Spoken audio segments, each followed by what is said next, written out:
Saudara, dalam beberapa hari ke depan saya akan berkhotbah mengenai perkataan-perkataan yang Yesus ucapkan di atas kayu salib. Dan setiap kalimat, setiap kata itu punya makna yang sangat luar biasa.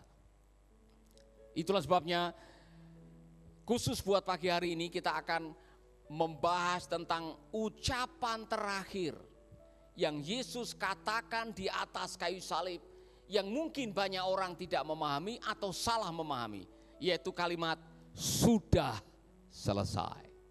Semua mengatakan sudah selesai.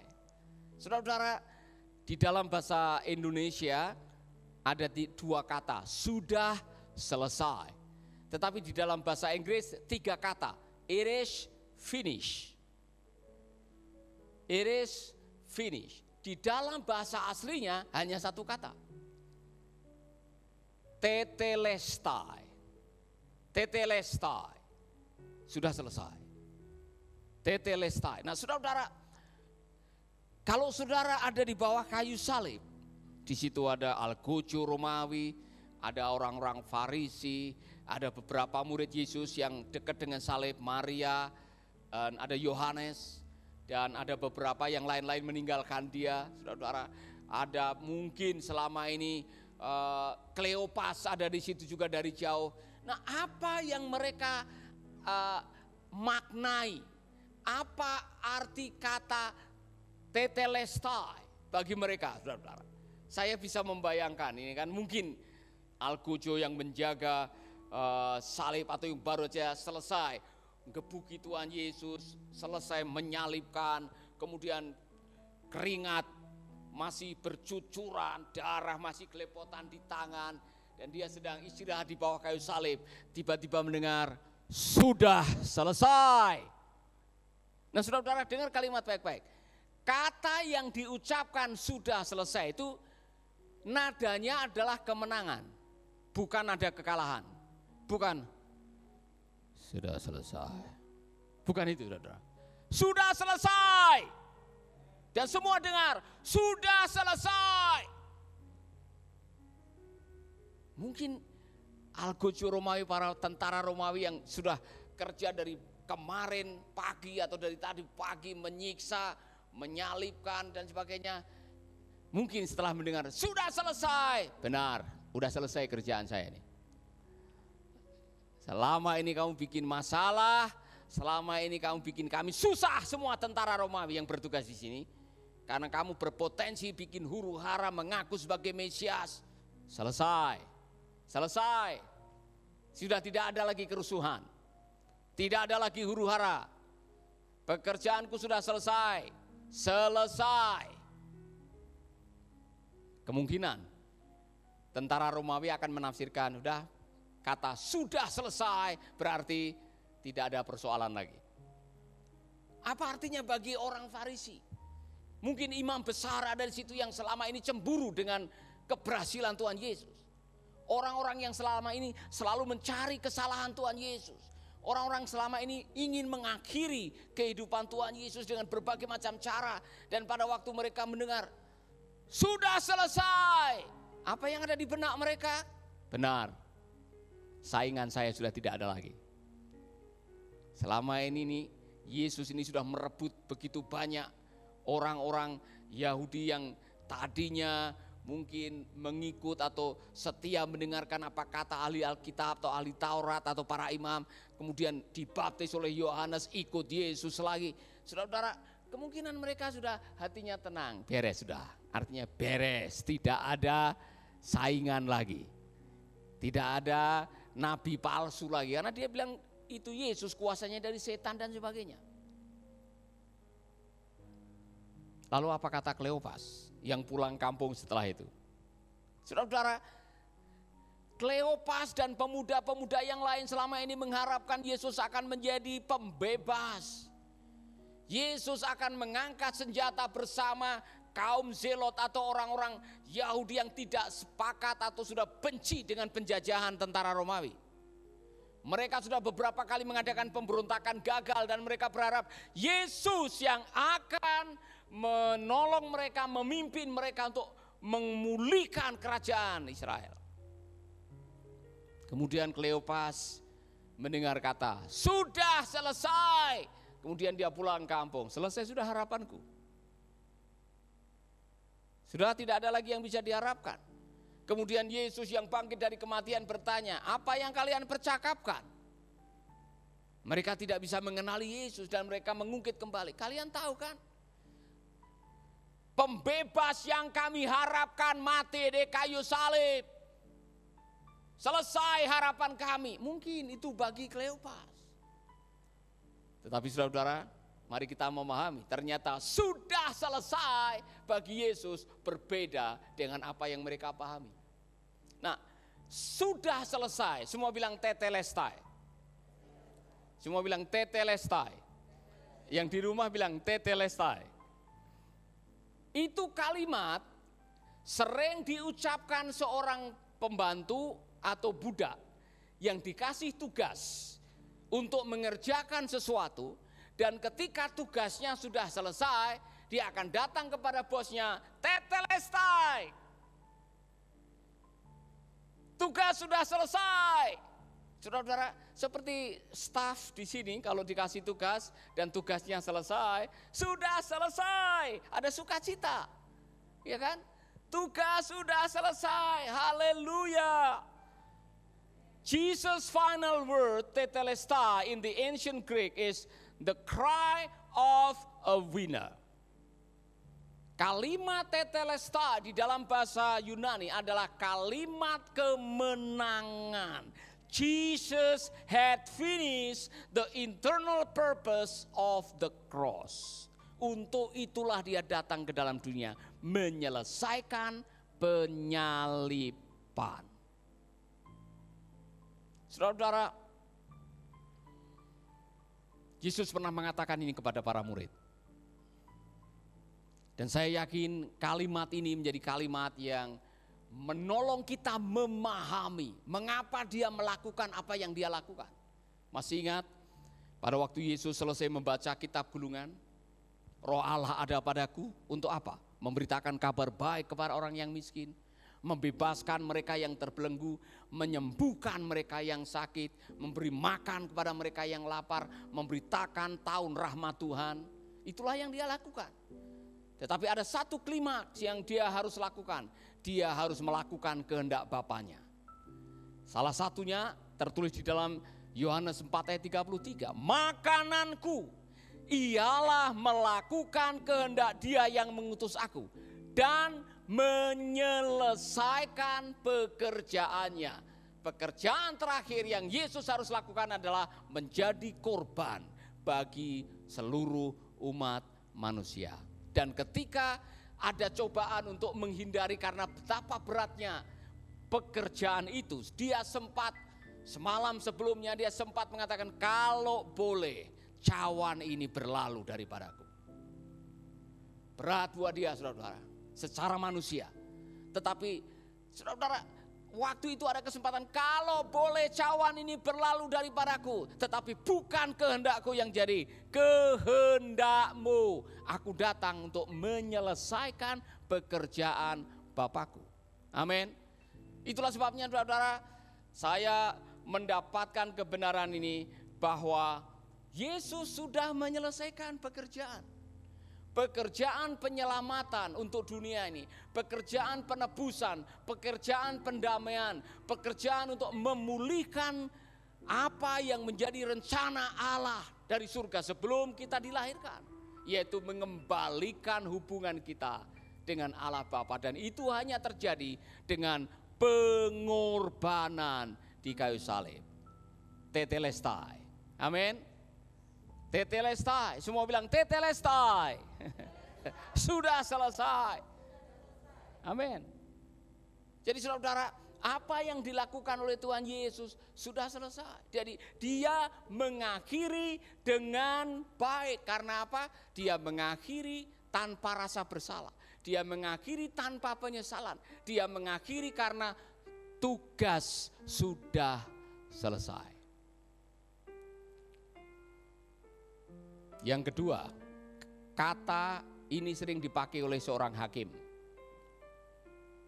Jadi kalau ada seorang yang terkena hukuman karena kejahatan, kemudian dia sudah menjalani hukuman dan sudah selesai, keluar, hakim akan mengatakan tetelestai, impas, selesai.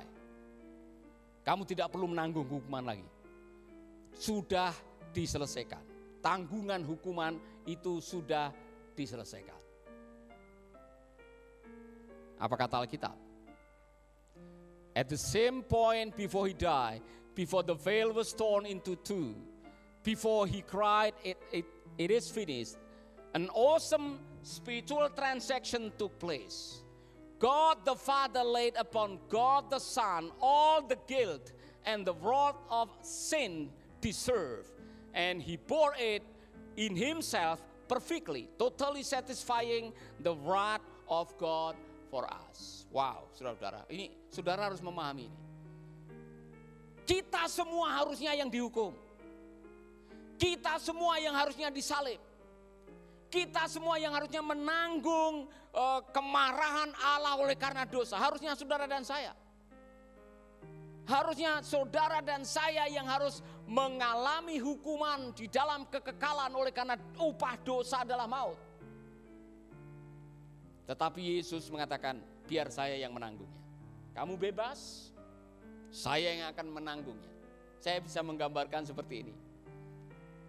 Pak Roni melakukan pembunuhan dan hakim mengatakan hukumannya, tuntutannya adalah seumur hidup karena dosa itu. Tapi kemudian ada orang yang mengatakan, saya mau mengganti. Saya mau menggantikan kamu untuk menerima hukuman. Semua hukuman yang harusnya ditimpakan kepada Roni, saya tanggung. Saya yang menanggungnya. Kemudian pada waktu dijatuhi, kamu dihukum mati. Tetelestai. Dan ternyata yang menanggung adalah hakimnya sendiri. Tetelestai. Saudara-saudara, di dalam Kristus tidak ada lagi hukuman. Karena semua hukum dosa itu sudah diimpas, sudah dibayar. Amin. Makanya Kolose 2 ayat 13-14 mengatakan, kamu juga meskipun dahulu kamu mati oleh pelanggaranmu dan oleh karena tidak disunat secara lahiriah, telah dihidupkan Allah bersama-sama dengan Dia, huruf besar Yesus. Sesudah Ia mengampuni segala pelanggaran kita dengan menghapuskan surat hutang yang oleh ketentuan-ketentuan hukum mendakwa dan mengancam kita. Dan itu ditiadakannya dengan memakukannya pada kayu salib. Dan kayu salib adalah tanda impas. Kalau yang pertama tadi, tetelestai artinya sudah tuntas. Yang kedua, sudah impas. Kamu tidak perlu lagi dihukum. Karena sudah ada yang menanggung hukumannya. Dulu saya pernah mengarang sebuah lagu. Sudah dinyanyikan oleh seorang penyanyi dari Ambon tuh. Si Mei namanya. Disalib tangannya terpaku. Ya kan? Di antara dua penjahat. Bukan karena aku yang bersalah. Tapi Dia, oleh karena Dia yang mengasihi kita. Bukan karena aku yang kena tulah, bukan karena dia kena tulah. Bukan karena Dia mengasihi kita dan membayar semua hukuman yang harusnya kita terima. Jadi saudara-saudara, di dalam Kristus tidak ada lagi hukuman dosa. Amin, saudara-saudara. Semua bilang tetelestai. Saya mau mengingatkan ini kepada kita. Kadang-kadang kita ini suka mengingat-ingat kesalahan kita masa lalu. Aduh, saya dulu pernah melakukan ini. Aduh, betapa bobrok moral saya waktu itu. Betapa kelam persoalan saya. Oh, betapa ngeri kelakuan saya di hadapan Tuhan. Saya ini manusia paling hina. Ketika Anda bertobat dan percaya kepada karya Yesus di kayu salib, semua sudah beres. Semua sudah diampuni. Sejauh timur dari barat Ia menghapus dosa saudara. Dia tidak akan mengingat-ingat lagi. Anda yang suka mengingat-ingat persoalan Anda. Padahal sekali dia mengampuni, dia akan melupakan. When he forgave, he forget. Apa yang terjadi ketika saudara selalu mengingat kesalahan, dosa yang pernah Anda lakukan, kegagalan di masa lalu. Mungkin kita pernah melakukan hal-hal yang menjijikkan di mata Tuhan. Kita merasa guilty. Kita merasa bersalah lagi. Padahal Yesus sudah membayar. Yesus sudah menyelesaikan. Yesus sudah mengatakan tetelestai. Sudah selesai. Ngapain kamu ingat-ingat lagi? Sudah selesai. Kenapa kamu harus merasa bersalah lagi? Ketika kita minta maaf, ketika kita datang di kaki Yesus dan mohon pengampunan, semua sudah diampuni. Tetelestai. Ketiga, imam sering mengucapkan kalimat ini. Kalau pertama budak, yang kedua hakim, yang ketiga imam. Apa yang terjadi? Salah satu tugas seorang imam adalah mengorbankan atau membawa korban. Salah satu adalah korban penghapus salah, korban penghapus dosa. Dan apa yang dilakukan? Seorang imam akan menyembelih itu, kemudian mengambil darahnya, ditaruh di khusus dioleskan di tempat-tempat tertentu di tempat ibadah itu. Dan setelah korban itu diberikan, maka proses utang berutang mengenai dosa dan sebagainya sudah dibayar. Jadi ketika imam selesai memberikan korban, mempersembahkan korban sembelihan, korban apakah itu binatang atau itu tepung atau itu mungkin burung dara dan sebagainya, imam akan mengucapkan kalimat ini, tetelestai. Sudah selesai. Apanya? Hutang. Hutang apa? Hutang dosa. Karena kalau Anda berdosa, cara untuk menghapuskan dosa harus membayar dengan korban bakaran atau korban sembelihan. Apa kata Efesus pasal 5 ayat 1-2? Sebab itu jadilah penurut-penurut Allah. Seperti anak-anak yang kekasih dan hiduplah dalam kasih. Sebagaimana Kristus Yesus juga telah mengasihi kamu dan telah menyerahkan dirinya untuk kita sebagai persembahan dan korban yang harum bagi Allah. Jadi kalau kemarin Anda mencuri atau Anda melakukan hal-hal yang menyalahi hukum Allah, Anda tidak perlu membawa kambing hari ini. Saudara bayangkan pada zaman itu sebelum Yesus ada, setiap kali Anda ingin menebus dosa, Anda harus membawa korban. Jadi kalau seminggu melakukan 3 dosa, 3 kambing, saudara bisa bayar Kak? Berapa harga 3 kambing? Belum lagi kalau dosa-dosa yang lain saudara. Nah, betapa berat yang namanya agama, ritual agama pada waktu itu. Karena semua untuk membereskan dosa di hadapan Tuhan harus membayar dengan korban. Tetapi Yesus mengatakan tetelestai. Tetelestai. Sudah selesai dan sekali saya berkorban untuk selama-lamanya. Tidak ada korban lagi. Yang diminta sekarang adalah persembahkanlah dirimu sebagai persembahan yang harum dan berkenan di hadapan Allah.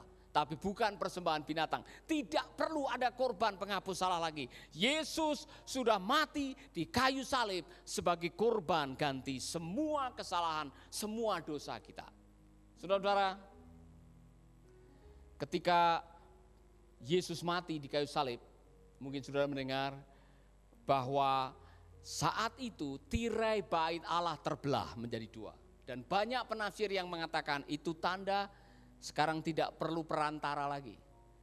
Tidak perlu imam lagi untuk kita terhubung kepada Allah, untuk kita minta penebusan dosa atau pengampunan. Kita langsung bisa datang kepada Bapa melalui Kristus. Cukup minta ampun, percaya kepada Yesus atas semua yang pernah Anda lakukan. Semua dosa dan kekejian yang pernah Anda lakukan, datang kepada Tuhan. Yesus, aku percaya kuasa darah-Mu. Maka saudara menerima pengampunan dari Tuhan. Darah Yesus berkuasa, itu lagunya. Menyucikan hati dari dosa. Darah Yesus berkuasa menyembuhkan segala sakit kita. Haleluya. Saudara, kalau saudara ingin membaca apa saja yang Yesus lakukan, apa saja yang diselesaikan di kayu salib, nanti saya akan jelaskan. Tapi ada satu lagi yang menggunakan kata tetelestai, komandan perang. Komandan perang ketika sedang berperang, kemudian tentara dalam posisi menang. Musuh sudah dikalahkan. Tidak ada lagi kekuatan dari lawan. Mereka sudah bertekuk lutut, mengangkat bendera putih. Maka komandan akan berteriak untuk tentaranya, tetelestai! Tetelestai! Apa artinya? Bebas. Bebas dari perang. Kita menang. Kita menang. Saudara-saudara, darah Yesus memiliki kekuatan yang luar biasa. Itulah sebabnya waktu darah itu menetes, darah itu keluar dari tubuhnya, maka justru disitulah kuasa kemenangan Tuhan Yesus. Saya harus mengucapkan kalimat ini. Saya kasihan dengan iblis. Selama ini dia yang berusaha untuk menyalibkan Yesus. Dia berusaha dengan segala macam cara untuk menghabisi Tuhan Yesus, ya kan? Karena dia merasa terancam dengan kehadiran Yesus. Masih ingat ada orang yang kerasukan, kemudian mengatakan, Yesus, kamu mengena apa dengan aku di sini? Dan sebagainya, dan sebagainya. Saudara, mereka terancam. Kemudian iblis yang selama ini sudah meluncurkan sebuah strategi bagaimana menghabisi Yesus untuk merebut kembali, karena Yesus ini membahayakan. Sudah dicobai 3 kali, kalah mereka, ya kan? Dengan berbagai macam cara. Ini cara terakhir untuk menghabisi dia adalah habisi dia di kayu salib. Iblis tidak sadar bahwa ketika ada darah yang menetes dari tubuhnya, darah yang keluar dari tubuhnya, Alkitab di dalam Yesaya 53 mengatakan oleh bilur-bilurnya kita akan disembuhkan. Mari kita akan baca Yesaya 53, saudara-saudara. Iblis tidak pernah baca ayat ini. Kalau dia baca ayat ini, saudara-saudara, dia akan mungkin pikir-pikir untuk melakukan siasatnya menghabisi Yesus di kayu salib. Kita menghina, ayat yang ketiga, kita menghina dan menjauhi dia, orang yang penuh sengsara dan biasa menanggung kesakitan. Tak seorang pun mau memandang dia, dan kita pun tidak mengindahkan dia. Sebenarnya, dengar saudara yang sakit, saudara yang sedang sakit, saudara yang sedang minta dipulihkan, disembuhkan, mengalami keajaiban dari Tuhan. Dengar baik-baik, sebenarnya ayat yang keempat, penyakit kitalah yang ditanggungnya, sengsara kitalah yang dideritanya. Padahal kita menyangka penderitaannya itu hukuman Allah baginya, tetapi ia dilukai karena dosa-dosa kita dan didera karena kejahatan kita. Ia dihukum supaya kita diselamatkan, karena bilur-bilurnya kita disembuhkan.